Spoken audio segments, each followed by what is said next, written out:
Hi students and friends, good morning.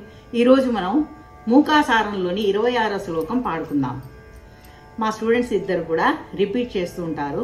మీరు కూడా నేర్చుకోవాలి అని అనుకునే వాళ్ళు మీరు కూడా నేర్చుకోండి. కవిత్వశ్రీ మిశ్రీకరణ నిపుణౌ, కవిత్వశ్రీ మిశ్రీకరణ నిపుణౌ, రక్షణ చణౌ విపన్నానాం శ్రీమన్నళిన నమస్ృణౌ సోణకిరణౌ మునీంద్రాణామంతఃకరణ శరణౌ మందశరణౌ మనోజ్ఞౌ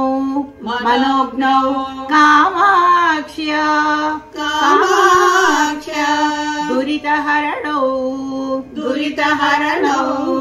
నౌమి చరణౌ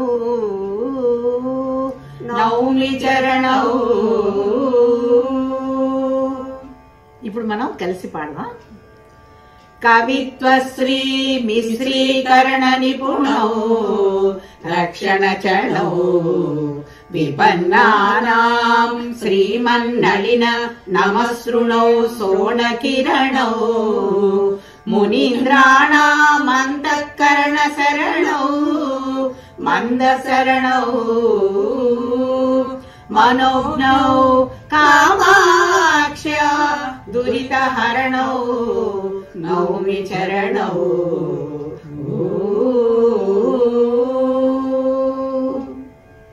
ఇప్పుడు మనం ఈ పద్యానికి సారాంశం తెలుసుకుందాం.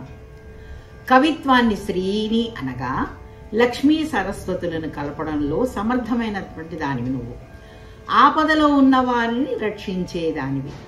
నునుపుదనంతో కూడిన ఎర్రని కిరణాలు కలిగిన దానివి. మునీశ్వరుల హృదయాలలో నివసించేదానివి. మందగమనం కలిగిన దానివి అయిన కామాక్షి, నీ పాదాలకి నమస్కరిస్తున్నాను తల్లి అని ఆ సాధకుడు వేడుకుంటున్నాడు.